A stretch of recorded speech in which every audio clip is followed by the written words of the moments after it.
Chiro Hustle. Sit back and learn from the greatest influencers in the profession on the world's #1 chiropractic podcast. Before we dive into this powerful episode, please remember to subscribe to our channels and give us a 5-star rating on iTunes to continue hustling. This episode is brought to you by Chiro HD, Evo Creative Media, 100% Chiropractic, Chiro Health USA, Imaging Services, Chiro Moguls, New Patients in a Box, Pure Chiro Notes, Titronics, Sherman College of Chiropractic, Life Chiropractic College West, Pro Hockey Chiros, Pro Baseball Chiros, and the IFCO. You can benefit from our full list of sponsors by visiting our sponsor page at chirohustle.com/sponsors. Links in the description. Now let's hustle. Hey guys, welcome to episode 590 of the Chiro Hustle podcast. I'm your producer, Luke Millette, and here's your host, James Chester. So today we had the opportunity of interviewing Dr. Julie Brons, and we talked about how she's gained clarity in her last 3 decades of practice. Stay tuned for the full episode. Welcome back. This is another episode of the Chiro Hustle podcast. We were just discussing Tony Ebel with Expect Miracles. Thank you, Tony, for being such a huge supporter of everything I wear. Thank you, Tony. And thank you, Dr. Julie Brons, for being on with me today. I'm really excited to jump into your story and to share a lot about why you do what you do and how you've come up with the Clarity Coach and how you're serving chiropractors with that mission and vision and the desire to do so. But before we jump in and talk about all things regarding you, reintroducing you to friends and family and colleagues and patients, because sometimes people know us and, they think they know everything about us, and then they don't hear our story or they lose connection with us. So this is a good platform to reintroduce yourself back into everybody's life. So thank you for jumping on with me today. This is episode 590. But before we jump into your story, I let people know our big why, and I'll be very quick and brief with it. We protect freedom of speech. Our show has documented over the past 6.5 years the chiropractic profession.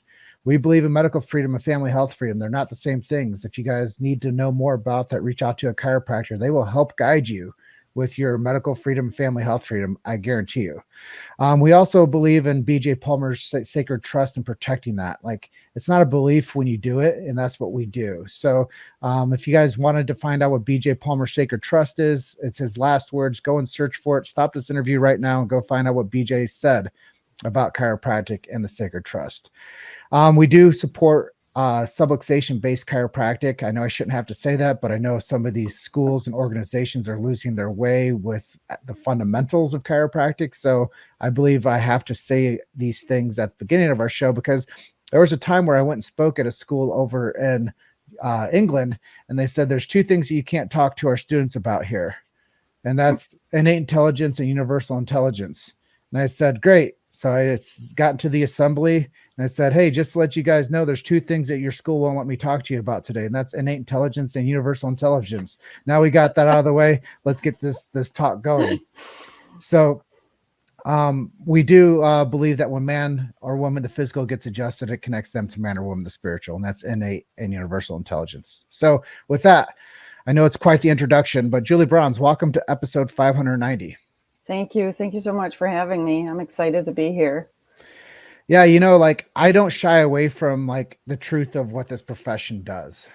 And I know that you came over to America from Denmark, and you came over here on a big idea, and you became a chiropractor. So maybe you can share with people how you decided that chiropractic was the right career choice for you. Yeah, so it really started early on in my life, because I have 2 older brothers, and oddly, they were both born breech. It's kind of unusual. My dad was breech, his mom was breech. I have a son that was born breech. Anyway, the middle one of us, some of my earliest memories was of him being miserable. He was born, had torticollis, which is pretty common if you're born breech. And my mom was told to cut his muscle, his SCM. And she's like, no, not doing that. So she would work with his muscles and just kind of help it, but she didn't know about chiropractic. His young life was struggling significantly with ear infections and eczema. And that's some of my earliest memories is of him crying in pain and watching his whole body covered in eczema.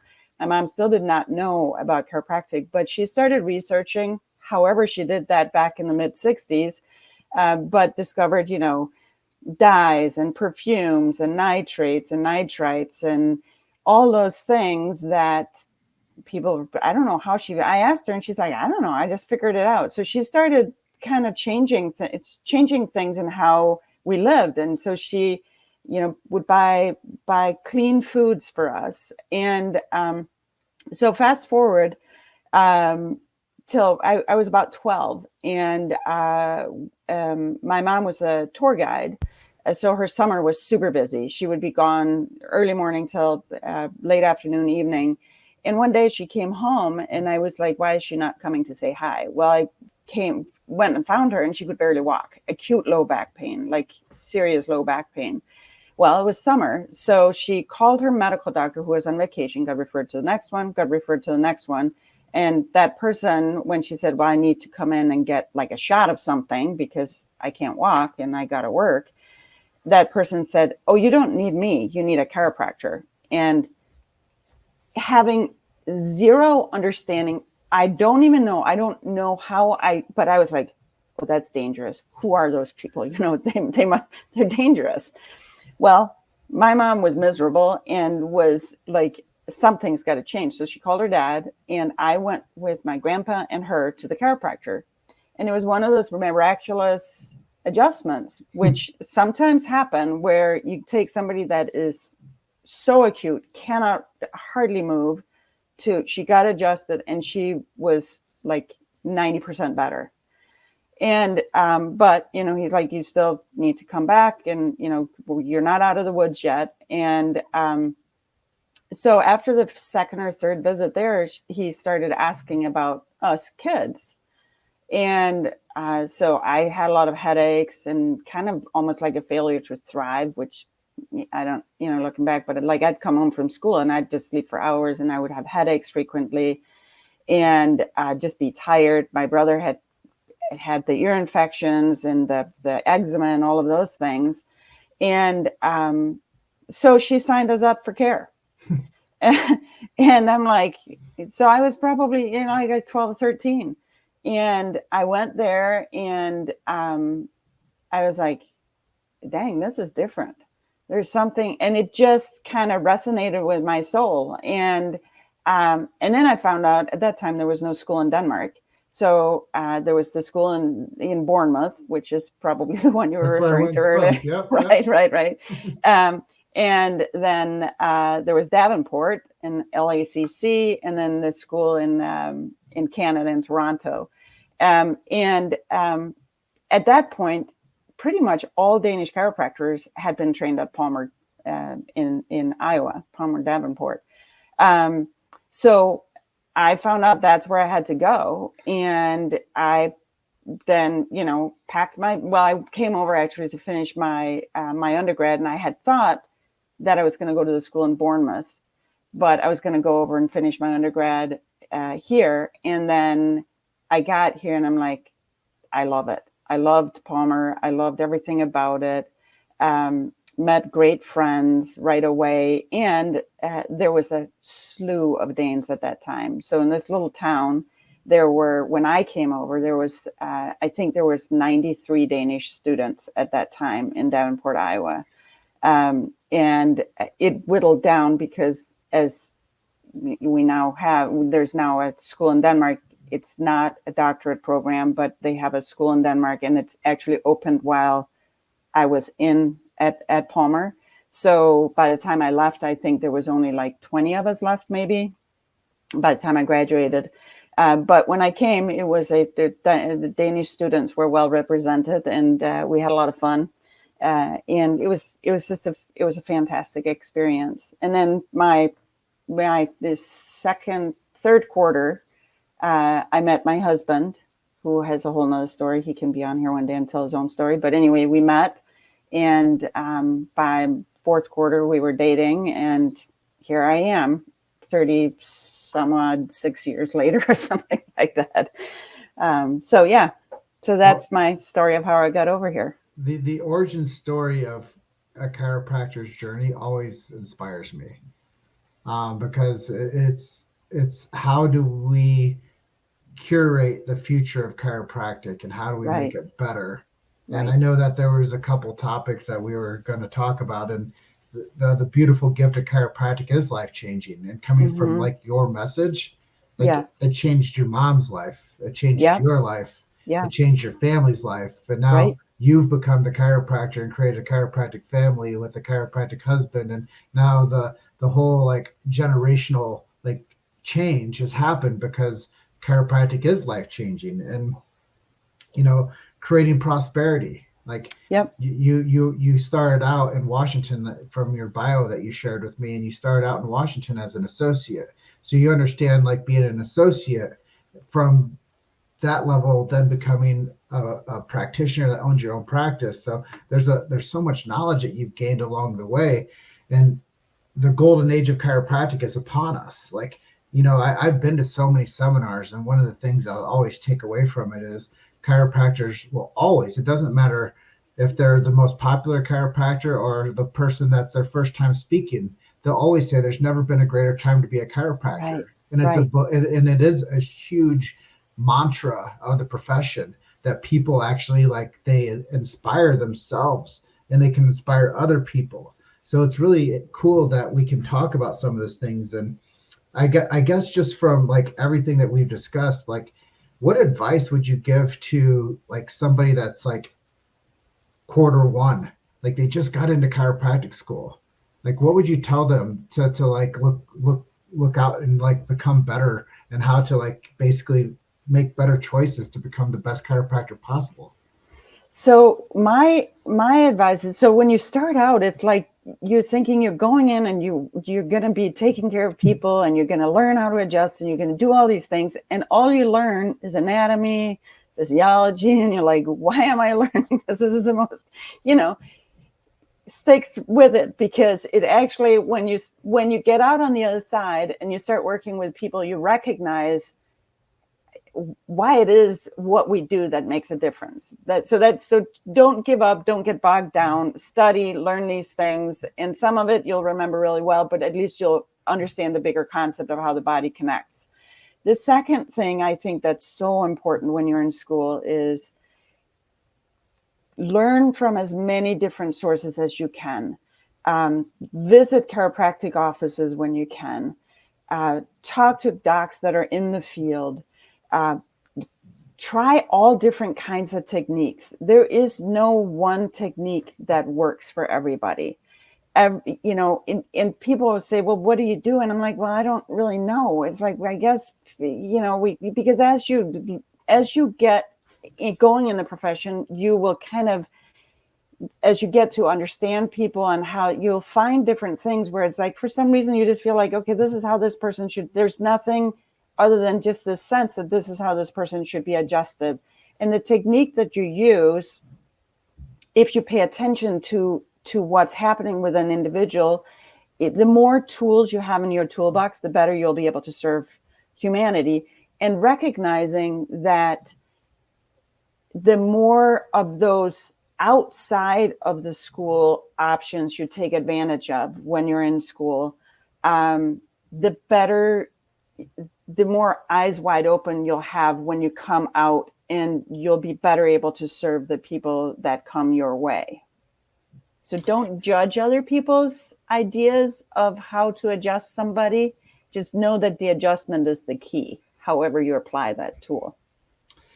I think that that's really important for people to know, specifically like early in people's career when they're deciding that that's what they're going to go do. And my other advice on top of what you shared is learn to become a better adjuster by going and doing mission trips.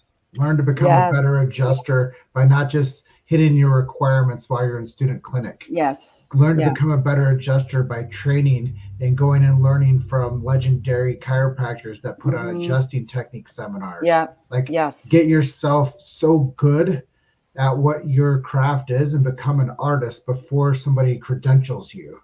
Like, know what you are before you become it. Right.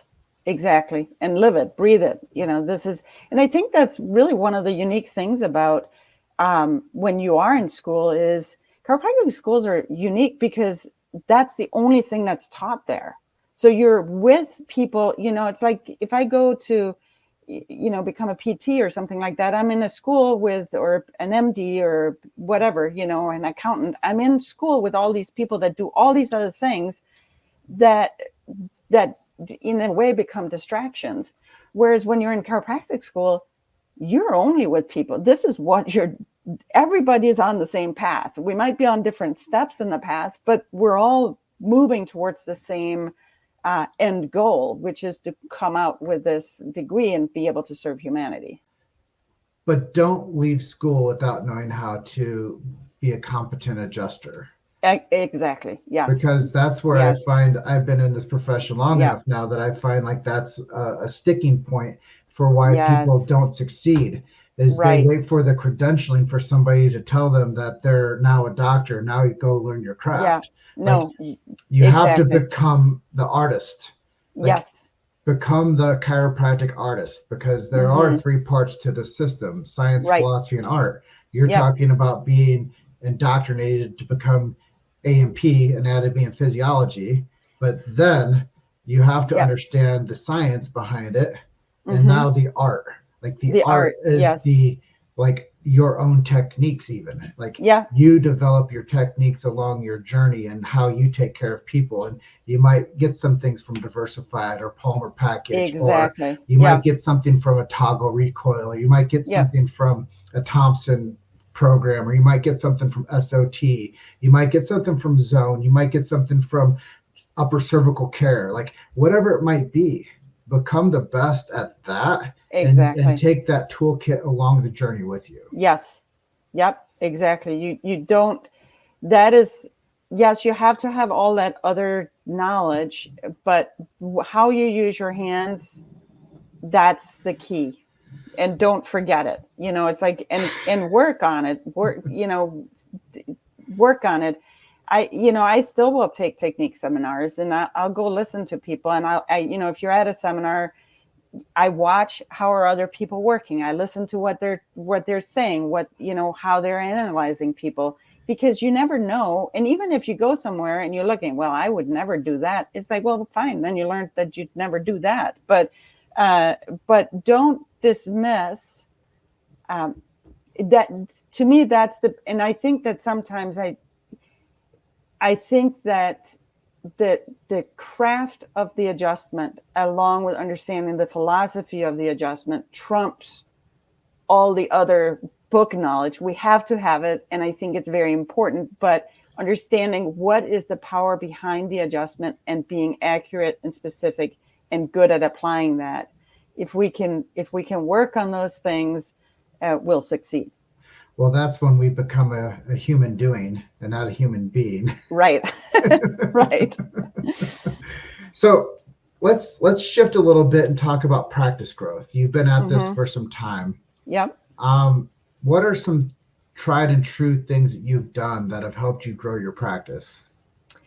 So, again, it's funny when you look kind of over the long term of practicing.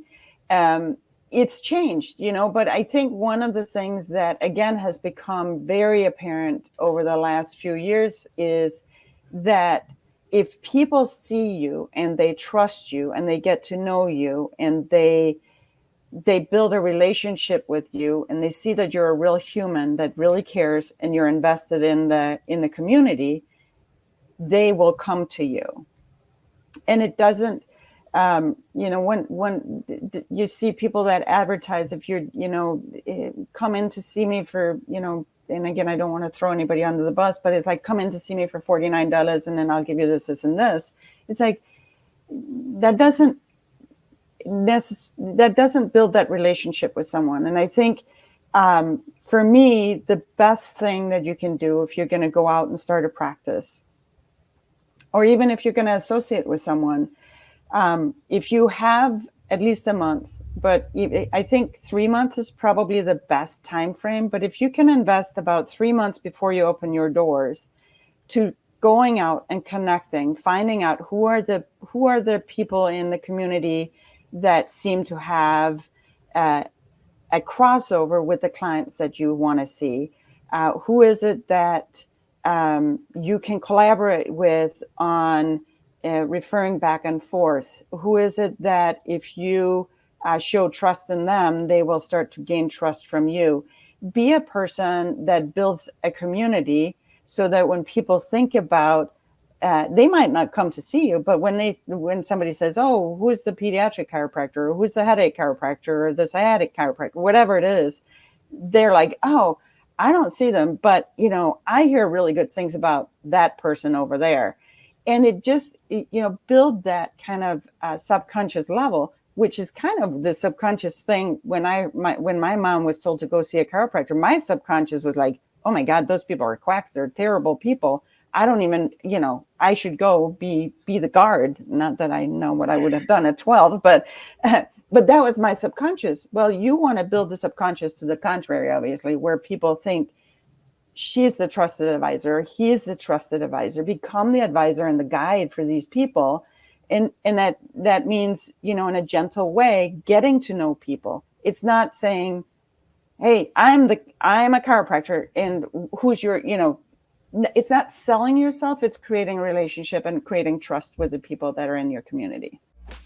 You made it to Chiro Hustle. Sit back and learn from the greatest influencers in the profession on the world's #1 chiropractic podcast. This episode is brought to you by Chiro HD, Evo Creative Media, 100% Chiropractic, Chiro Health USA, Imaging Services, Chiro Moguls, New Patients in a Box, Pure Chiro Notes, Titronics, Sherman College of Chiropractic, Life Chiropractic College West, Pro Hockey Chiros, Pro Baseball Chiros, and the IFCO. You can benefit from our full list of sponsors by visiting our sponsor page at chirohustle.com/sponsors. Links in the description. Now let's hustle. I love so much of that, and I want to go on so many different journeys with you on that topic alone. And I do want to talk about the Clarity Coach program that you do, but I have to ask you, like, life before social media and like life now with social media, like how has that changed marketing in chiropractic? And not only that, like the review economy, like if you do the right things, people will leave you like this much of a review. They'll leave you a review that's like 5 paragraphs. Yeah. But if you pressure people into a review and you're like, hey, give me a review, it's like they're a good chiropractor. And it's like 3 or 4 words. Yeah. So how have you seen like that having an influence on the profession as a whole, like social media and reviews? So it's interesting because in all honesty, we're not very good at getting reviews at our office. And it's like, I don't know. But I think that one of the things that as little as I like to say this, you have to think of social media as part of your job. You have to have a presence in social media because that's where people get their information from now. And if you can create a message that's consistent and people, and it's not just messaging about chiropractic, it's messaging about who you are as a person. Again, it's creating that, so people see you. It's like, I'm just a normal human being. And, we haven't really talked about this, but we have 4 boys. They're all grown now. But it wasn't easy. And I recognize, and that's one of my things that I think is a gift. When we see a lot of young families in our office, and I am brutally honest about, it's freaking hard. Am I allowed to say that word? You can say that. It's hard, and it's emotionally taxing, but give yourself grace and give yourself space. But anyway, so that was kind of a sidetrack. But the social media portion, it's a love-hate because it's a lot of fun. You can see a lot of really fun things, but you really have to go into it being aware of whether you are a producer or a consumer. So if you're just a consumer and you're just scrolling through and you're wasting your time and just getting like this bleary-eyed look on your face as you're doing it, you're using it wrong. If you are using it specifically because you want to search out information and create, again, that engagement and conversation with people, you then can become a producer. And then whatever you put out, make sure that what you put out is something that is kind, is the best way that I can say it. It's like, it's so tempting sometimes to say, you're an idiot and you're thinking the wrong thing. And why are you saying this? And you're totally wrong. And engaging in that conversation with people. And it's like, you're not serving anybody, least of all yourself, because you're left angry. You're not going to win people over by trying to force them to see things your way. So I'm like, I'm kind of like, I don't know, Pollyanna, just smother people with kindness but be truthful. Also don't engage, but also don't, if somebody, attacks you, just say, thanks for your feedback. I disagree with you. And then end it there. Don't engage in a back and forth. Well, I love this conversation, because I don't usually go these directions. So a lot of what I do is like very organic with the conversation. And I like to know what you're interested in. I like to know like what I send out, that it like builds a framework for us. But I think it's so important for us to talk about this type of cultural construct of what we are and who we've become. Right. Because I think that people should really be cognizant to be proud of themselves on social media 10 years from now, that they weren't somebody that dog piled onto somebody and pushed them down, or they didn't cause division in their community because they said something that made somebody else feel unappreciated or judged. Like, I think that you could do a very good part of saying great things. Like my mom always used to tell me, if you don't have something good to say, don't say it at all. Right. Like now people don't have like a flinch response. Like they feel like unhinged to say whatever they want to, and like there's no repercussions. So I think like where we are today with social media is show up and be kind. Do it for fun. Show appreciation and leave it at that. And if something is against the way you think or the way you do, because I even like saw a post from a friend of mine last night, and it said something really like disconnecting from like feminism to like men, and I'm like, why would you even like start that? Right. Like, would you say the same thing to me in my presence as you'll go out there and bandstand and share with people on your platform? And she has a great platform, but let's not go that path because of whatever it might do for you as attention. Because in 10 years now, would you be proud of the things that you said? Exactly. And again, I think that it goes back to that. It's you're not going to convince somebody to think differently about whether like obviously the big topic has been the shots the last few years here, but it's like, you're not going to convince somebody to take it or not take it. If they've decided that whatever they've decided is the right thing, then you're not going to convince them in a debate online. And all it does is just get people more alienated from each other. And we have more things in common than not. And building on that and recognizing that is really what we need. And then, along that same thought process is, to us, building a community is a big key, and bringing people together as opposed to tearing people apart. And that's the only way that we can create a better society. Because I thought, thinking back, I think the first time that I really felt when I came over, I was really surprised at the lack of political engagement that I saw, because I come from Denmark and everybody's pretty politically engaged.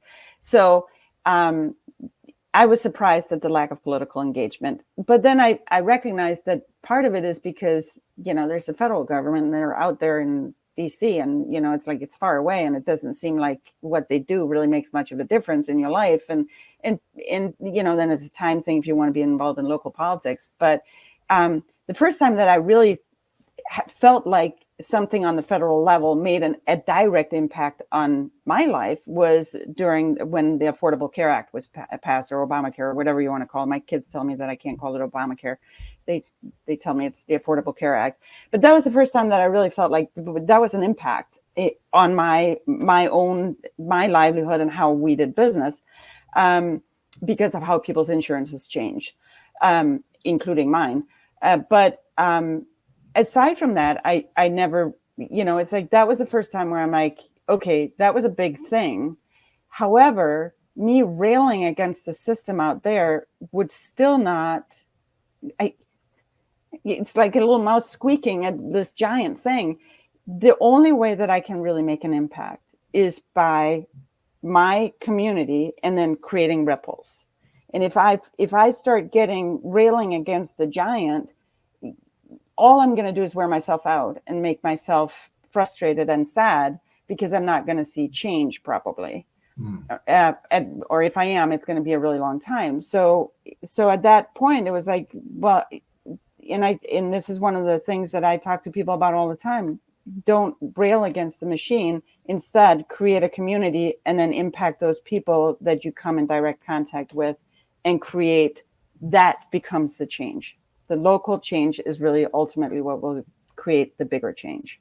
Well, it's going back in time. It's grassroots, right? And it's really the only thing that's ever changed anything. Yeah. And I was talking to my buddy last night about how elections have been won recently, and how I don't know anybody under the sun that believes that our president that was elected recently, I don't get political on this, but I don't believe anybody under the sun really believes that the guy that's in office was elected in as a president. They just made this election process, and all of a sudden he's there. And now we're dealing with the aftermath of somebody's bad decisions on all of us. So who knows? It's one of those things where it's like, if I was of your thought process, then, that's what, but I'm not going to convince anybody that's of the other thought process either. That's the thing. It's like, so arguing about it, we're wasting time and energy when there's more important things that I think we could be focusing on, And a mind unconvinced still remains unconvinced. Right. Exactly. It's and me railing against you is not going to make you change your mind. If anything, it's just going to make me dig and actually that's been studied. You show people like two lines and they're like, oh, that one is shorter. And then you cut them out and put them, no, they're exactly the same, but it's an optical illusion. People will still argue the fact that no, the one line is shorter, even though they can clearly see they're not, people will believe and they will dig their heels in, even to their own detriment, But, even to the fact that you were 12 years old and you thought that chiropractic didn't work. Right. But, and strangely, it was like, I was convinced otherwise, but maybe it was because I was 12, I wasn't so stubborn and set in my ways yet. So I know that there's a lot of things we talked about that were on the plan for today, but let's talk to people at the end of the conversation today about your project, the Clarity Coach. Yeah. So again, having been in business for a long time, we've had coaches and we've had no coaches. And I can say that life is always better when you have somebody. I practice with my husband. So sometimes it's, we have a really good teamwork, and there are certain things that I'm really good at, certain things that he's really good at. But we still have times where we kind of think the other person should do it our way. Or we have an idea. I'm usually like the shiny object. It's like, oh, that sounds fun. Let's do it. And he's like, how? But so we have a good balance. We figured it out. But having somebody to help guide us and help us kind of look a little bit bigger picture, and then being able to dial things in has always made things better. Sometimes we've had coaches that definitely we learned more from them about how not to do things than how to do them. but life is always better. The times when we've not had a coach has usually been because we felt like, okay, life is good. We're on a good path here, or we've been financially strapped and we cut it out. Well, the last time you want to cut a coach out is if you're financially strapped, because that's really when you need the guidance. So over the years, we've had a lot of people that have come to us and asked us questions, not just within chiropractic, but people that are starting businesses. How do you do this? How do how do I approach a bank? All these different things that come along. And the opportunity came up. We've been working with, you probably know them, Sean Dillon Lacey Book for. I got to know Lacey about 6 years ago at the first Women DC's conference, and just really liked her message. It was a message about money mindset, and she was very transparent in her delivery. And so I started following along and started looking at how they do things. And I know they are can be sort of, people either love them or not. And for me, it's like, I think they have a lot of good things to offer. So they had this coaching certification program that I went through. And what was interesting with it, there was 14 of us, I think, that went through it at the same time. And what was so cool about it, and this is, I think, what really people need to look at when they're hiring a coach, every one of us had different sweet spots. Every one of us had things that we were really good at, like Enrico Dolcecore. I don't know if you know him, you probably do. He's like the social media guy. He that's his thing. There's another guy, Matt Gridwald. His thing is, how do you scale your businesses? How do you build multiple businesses? So each one of us had different things. For us, I was the one that went through the program, but my husband and I are working together, as we do in pretty much everything. Our sweet spot is really helping people gain that. That's why the name Clarity Coach, gain the clarity of the people that they want to have as their clients. Who is those ideal people? And it's kind of interesting because we were doing this without even really knowing it. I remember going to like seminars, and people would be like, oh, when you see that person on your schedule and you're just like, so-and-so is coming in today. And we would always look at each other. It's like, no, we don't have that. And I didn't even realize what we were doing, but we have been very conscientious about knowing who are the people that we want in our space. And if people come in that don't fit, we very quickly say, you know what, this is not the right place for you, because it drains you. Now, when you're new in practice or new in business, whatever your endeavor is, it's a lot harder to say no. So you have to have a little bit bigger net. But how do you gain that clarity of who your ideal people is?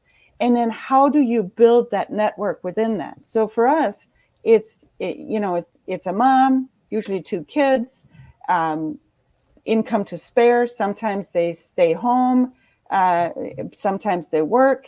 Married. For us, faith is a big thing. So Christians, and engaged in community.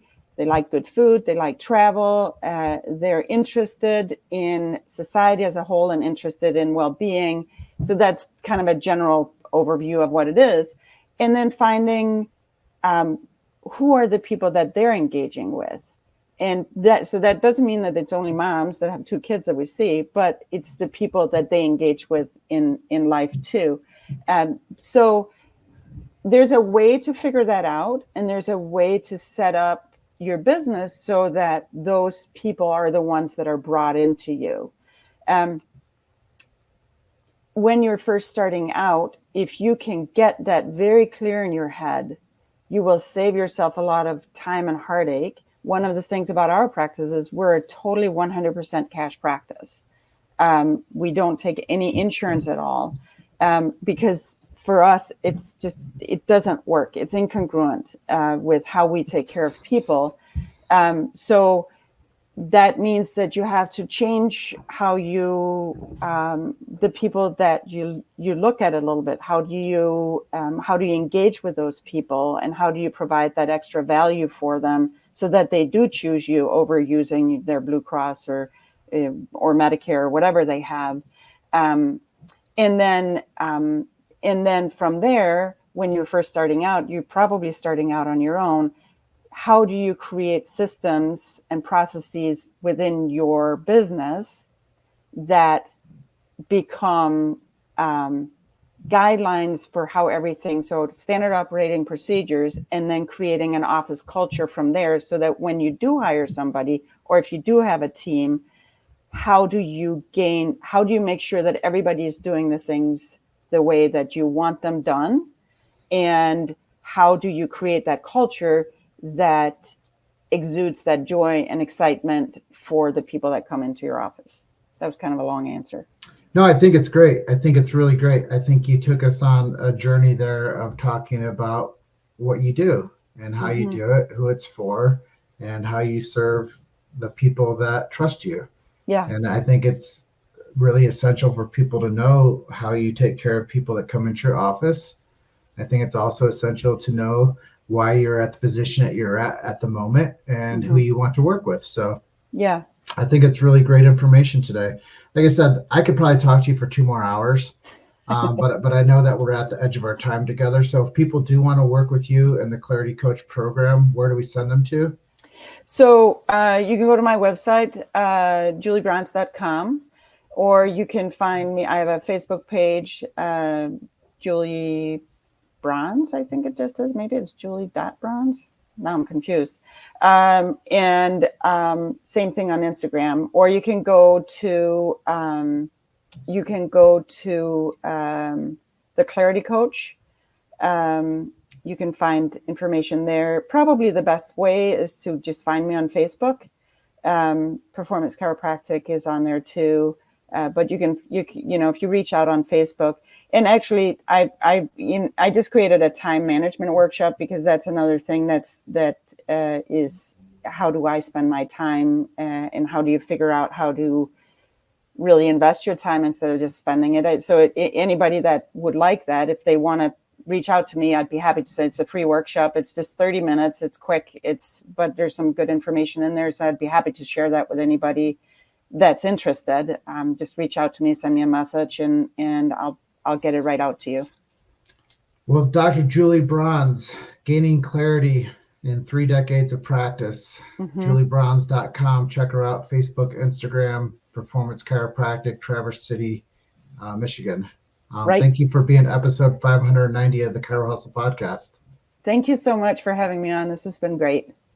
Well, I will close out by telling everybody, like I always do, you're just one story away. Keep hustling. I'll see you guys in the next episode. Dr. Julie, bye for now. Bye. All right. Thanks. Bye-bye. Bye. Thanks for listening to Chiro Hustle. Don't forget to subscribe and check back next week to continue hustling.